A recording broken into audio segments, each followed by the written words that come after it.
অসন্তুষ্ট হবে। আমরা কেউ চাই যে আমাদের উপর রাসূল অসন্তুষ্ট হোক? কি গো চাই? কখনো না। অতএব এগুলো থেকে বিরত থাকতে হবে।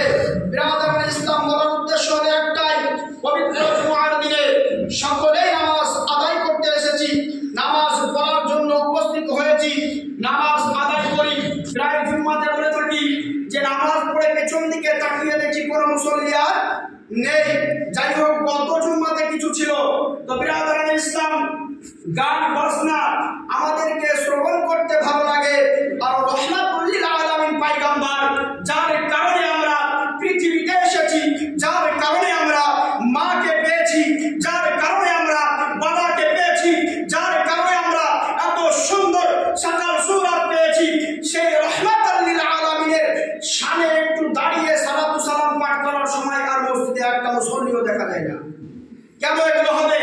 যুবকদেরকে বলবো, খুব সতর্ক। বিরাদরান ইসলাম, আমি মঈনুল ইসলাম এখানে আজ আছি, কাল নাও থাকতে পারি।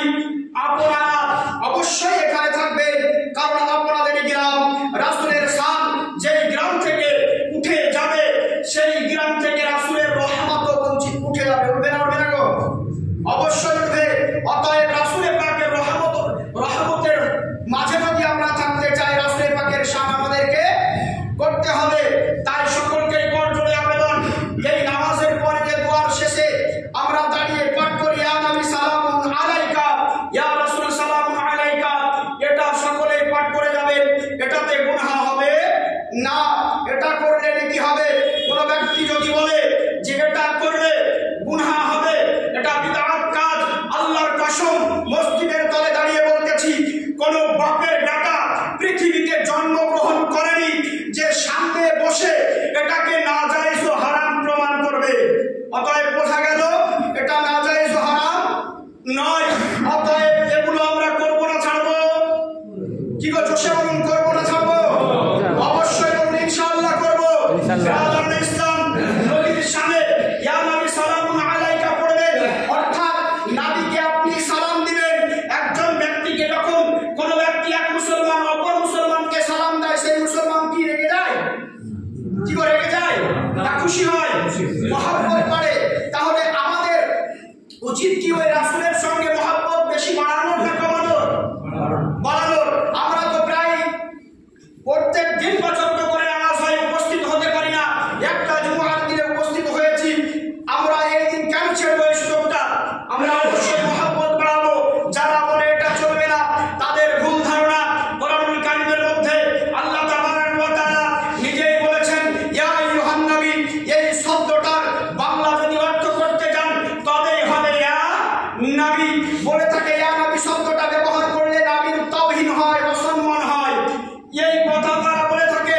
বিরাদরান ইসলাম, আমি বলতে চাই, যদি ইয়া নবী সালামুন আলাইকা বললে আল্লাহর নবীর সঙ্গে বেয়াদবি করা হয়, আপনার তাওহীদ করা হয়, তাহলে আল্লাহ তাবারক ওয়া তাআলার পয়গম্বর হযরতে মুসা কালিমুল্লাহ, হযরতে ঈসা রূহুল্লাহকে আল্লাহ নিজেই কোরআনুল কারীমে ইয়া মুসা ইয়া ঈসা বলে ডাক দিয়েছে।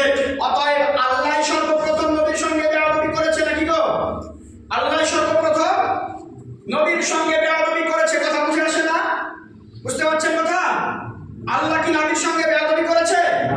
যদি তাদের ধারণায় হয় যে আল্লাহ নবীর সঙ্গে বেয়াদবি করেছে, তো ওই মূর্খ বলুক আমিও ওই নবীর সঙ্গে বেয়াদবি করতে ইচ্ছুক।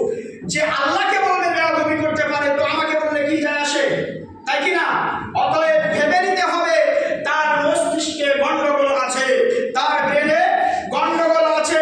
আল্লাহ কখনো বেয়াদবি করতে পারে না, কারণ আল্লাহ তাবারক ওয়া তাআলা নবীর শানের জন্য নিজেই ইয়া নবী বলে ডেকেছেন। ইয়া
আপনি আপনার উস্তাদকে নিয়ে